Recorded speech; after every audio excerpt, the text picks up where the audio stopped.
Telephone conversation between a woman who is selling some furniture and a man who is making inquiries about it.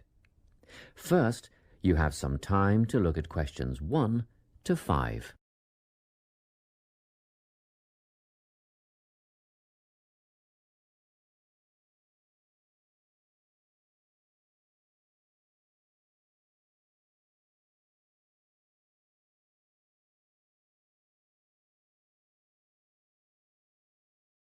As you listen, because you will not hear the recording a second time.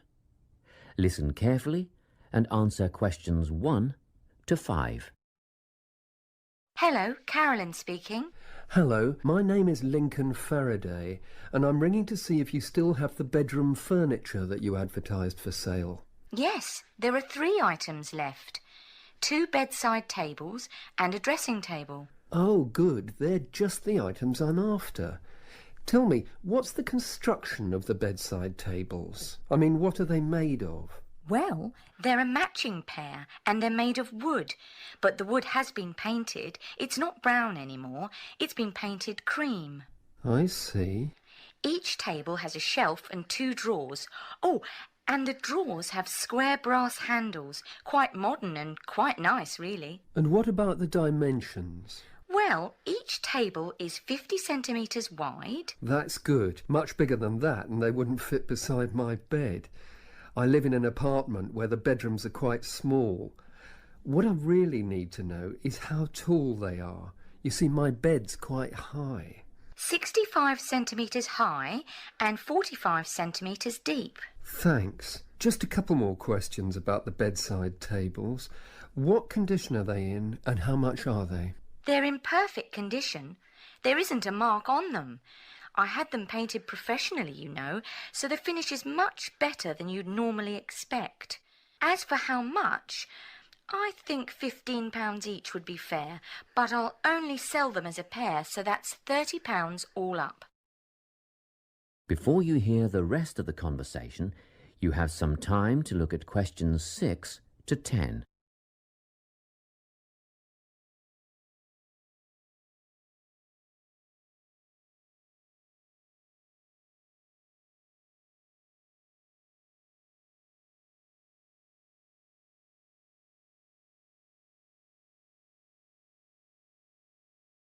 Now listen and answer questions 6 to 10. Now, can you tell me about the dressing table? Yes, it matches the other tables in colour and style. Good. How many drawers does it have? 5 altogether. The bottom 2 drawers hold more as they're deep. And the dimensions? How wide is it? That's all I need to know. It wouldn't be more than 1.5 meters, would it? Well, just under actually. It's 1.25 metres across. Does it have a mirror? 3. Sorry? It has 3 mirrors, you know, a central one and a narrower one on each side. And they're all adjustable. I see. And the overall condition of the dressing table? Well, it has a couple of scratches on the surface, but it's still in good condition, so I'm asking £50. Could I call round and have a look later today? What time were you thinking of? In about half an hour. Oh, yes, that's fine. By the way, my name is Carolyn Klein. It's on the gate at the front of the house. Klein. Is that Kline? That's right. And I live at 19 Domain Road. Did you say the main road? No, Domain. Domain Road. That's just off Ashgrove, isn't it? Yes. See you soon then. Yes, in about 30 minutes. That is the end of section 1. You now have half a minute to check your answers.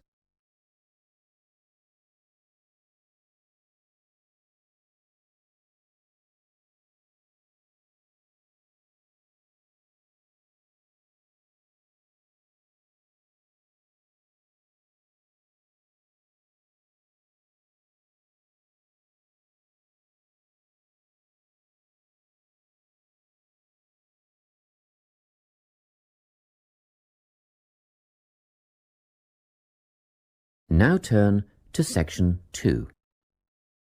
Section 2. You will hear an employee of the Sports Supercentre giving a guided tour of the facilities in the centre. First, you have some time to look at questions 11 to 17.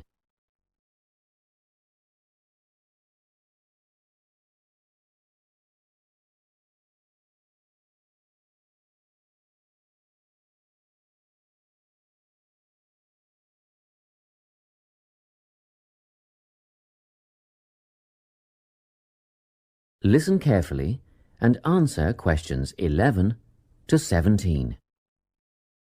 It's so nice to see so many people here on our open day. I hope you'll be impressed by what you see and that you'll all decide to join up. We have tried to cover all aspects of sport and fitness here at the centre. Well, let's start, shall we? As we're standing here at reception looking down the long corridor, you'll notice the car park on your left, where most of you have parked, asks you to reverse into the parking spaces for safety reasons. Also, this morning, a couple of keen potential members rode their bikes right in through the door instead of leaving their bikes outside there on your right, where the secure bike stands are. You may be wondering why there are so many mothers arriving with little children. As we proceed, you'll see that this first room on your right is a creche, where you can leave your little ones for up to 2 hours and they'll be expertly supervised while you work out. After the creche, on the same side of the corridor, is the male locker room with showers, spa and sauna. Opposite that, on your left, there's a staircase leading to the mezzanine floor. You'll not only get a great view out over the playing fields, but you'll also find a coffee shop and snack bar selling a range of wholesome food and drinks, protein shakes, fruit smoothies, that kind of thing. We won't go up the stairs at this point. I'll give you some time later when you can explore at your leisure. Most of you in the group are women, so next let me point out the women's locker room, which has the same facilities as the men's, things like showers, spa and sauna. It's separated from the men's locker room by an office which the staff mainly use for administrative purposes. As we move on the same side of the corridor as the stairs, you'll see the entrance to the main hall, where they hold yoga classes, aerobics and so on. On the wall here, there is a timetable of all group classes and it is updated regularly. Now, opposite the hall is the gymnasium itself. Go ahead, have a look. Impressive, isn't it? Very spacious, light and airy with all the most modern equipment. As we continue down the corridor past the main hall, on the same side, there is a conference room. This is mainly used when the centre is hosting a big sports event of some kind. It gives the officials a quiet place to gather and have meetings and so on. You'll have seen the 400-metre athletics track on your way in beside the car park. We have some pretty big athletics conventions here. Well, after a strenuous workout, I bet there's nothing you'd like more than a swim in the aquatic complex. But first, these rooms on our right are all part of the sports medicine clinic, where you have access to a doctor, physiotherapist, massage therapist, podiatrist, and even a sports psychologist if you need one. Of course, you'll need to make appointments, but if you have any questions, just pop in and see the clinic receptionist and she'll help you out. Okay, let's go through the turnstile ahead of us. And here we are, in the aquatic centre. Turn left, past the pool shop where you can buy or hire goggles, swim caps and such like, and we're outside, poolside. Beautiful, isn't it? Especially on a day like today. Go on, dip your toes in the water, and if that's not warm enough for you, then I'll take you to the indoor pool, which is less than half the size, but heated to 32 degrees. Let's go back past the pool shop and through the double doors to the indoor pool. Well, that's all I have time to show you. Let's go back to the reception area, and if you like, we can run through some details about opening hours, membership and so on. Before you hear the rest of the talk, you have some time to look at questions 18 to 20.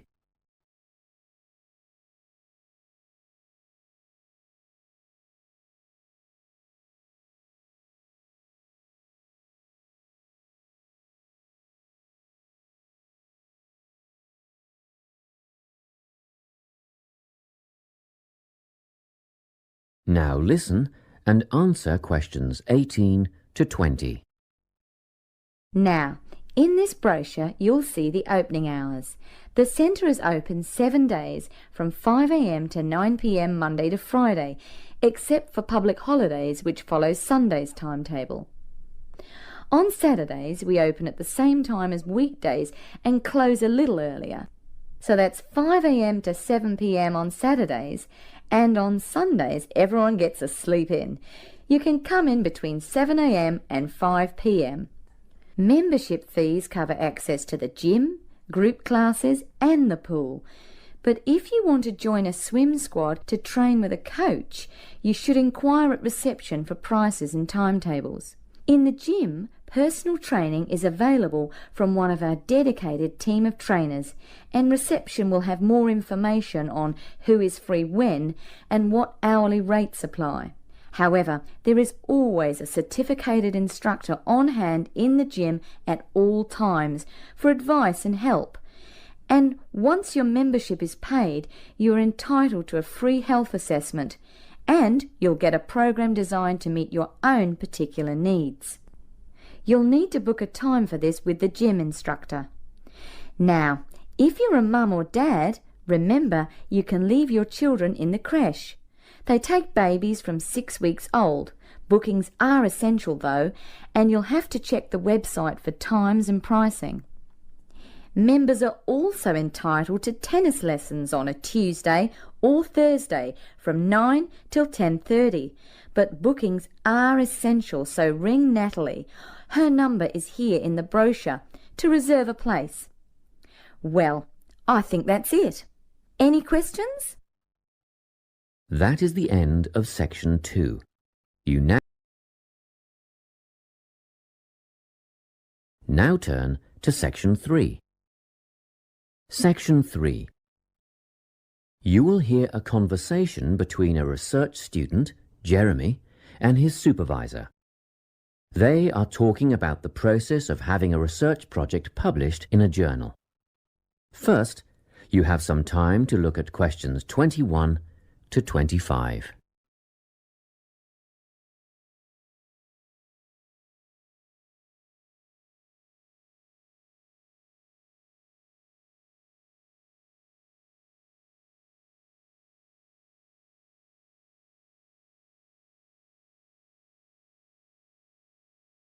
Listen carefully and answer questions 21 to 25.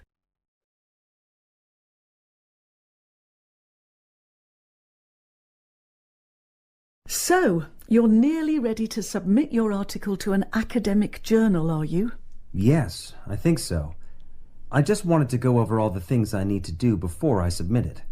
And then I wanted to go over the submission process with you. Great. So, firstly, you need to write an abstract. Make sure it's short and concise. Of course. I forgot all about that. And what about key words? Yes, a lot of students overlook this part and just jot down whatever comes to mind. But take some time to make a list of key words that are accurate and relevant. Okay. Another thing. Could you have a look at my article before I submit it? Absolutely. Actually, at least 2 senior staff members should always read through a final draft before submission. Do you mind if I give it to Professor Johnson to have a look at as well? Not at all. I'd be glad to have the feedback. Do you know which journal you want to submit to yet? Not yet. I have a short list of about 3 that I'm interested in. Make that decision soon, because you'll need to adjust your article so that it matches the style guide of the journal you are submitting to. I bet that can take a while. Yes, but after that you are just about ready to submit. One more thing, you'll have to sign the copyright form, just confirming that it's your own work, and then you're good to go. Before you hear the rest of the conversation, you have some time to look at questions 26 to 30.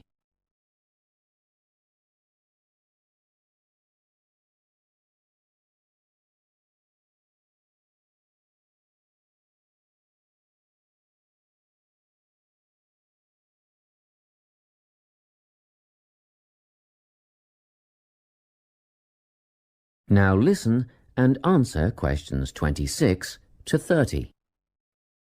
Now, the submission process, how does it work exactly? Well, the first thing is to just send it off. You've got to send in the manuscript before anything else can happen. Sure. And then should I call to check if they have received it? No need for that, no.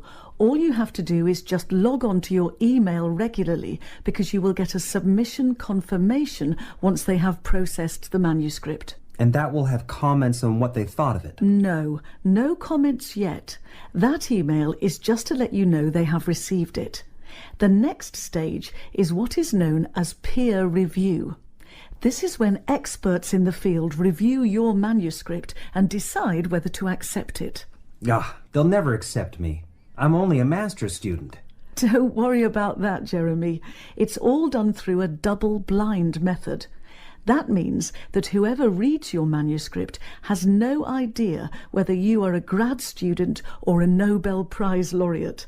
They'll only be judging your work, not you. Well, that's good to hear. And then what, once they've made their decision? Well, there are 4 possible outcomes. You might get an acceptance, but a first-off acceptance is very, very rare. Don't pin your hopes on it. You could also get a rejection, but these don't happen very often either.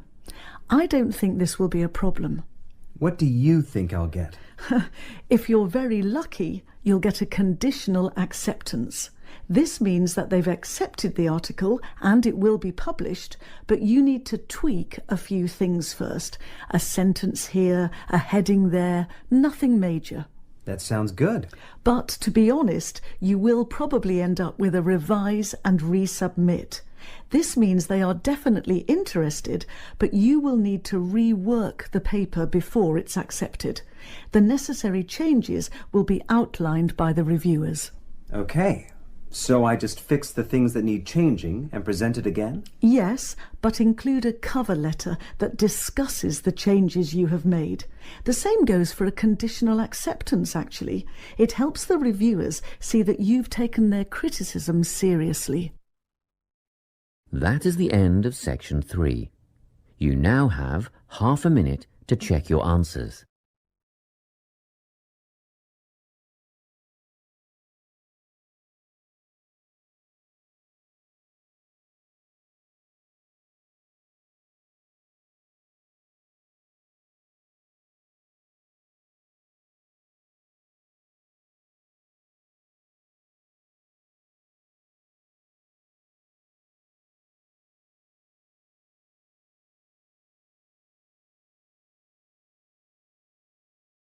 Section 4. You will hear a talk on the importance of soil in organic agriculture. First, you have some time to look at questions 31 to 40.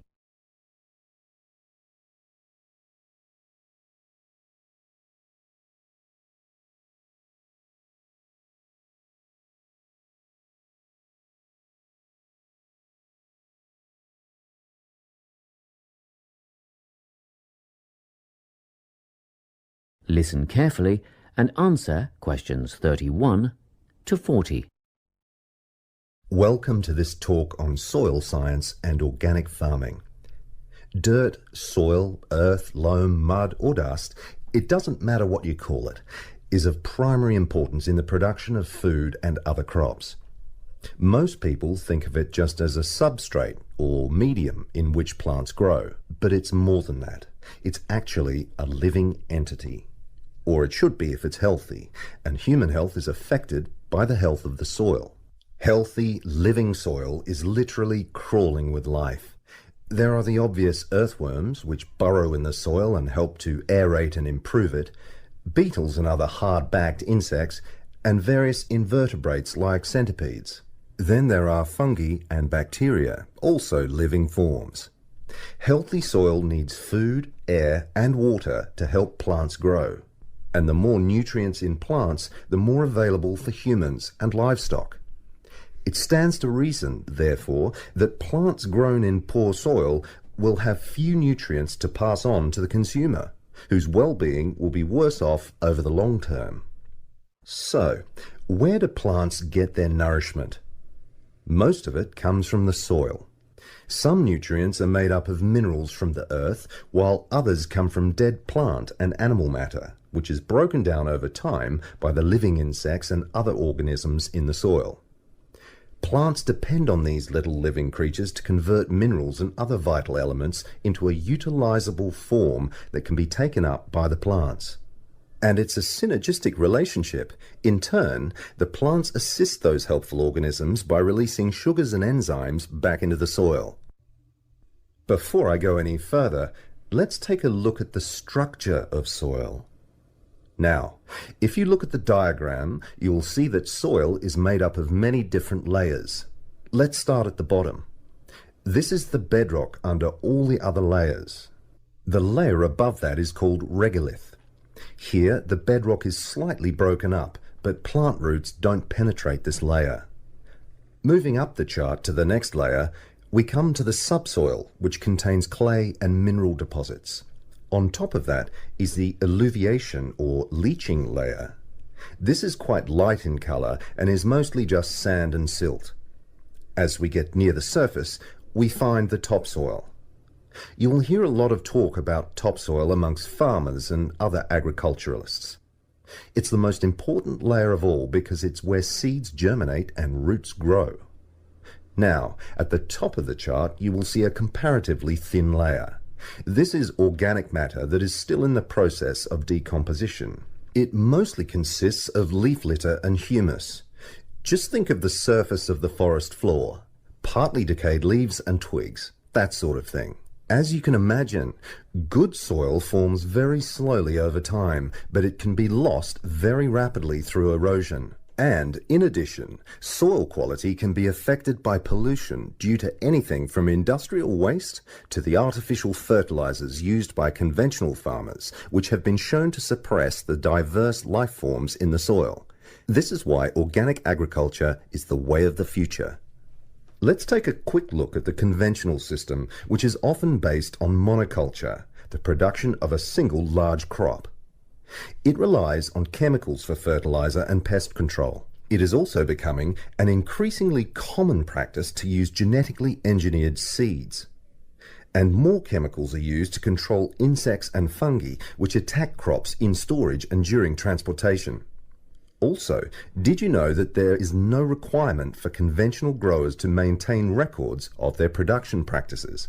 Organic growers, on the other hand, choose the most environmentally friendly options for dealing with pests and disease problems, working towards prevention in the first place.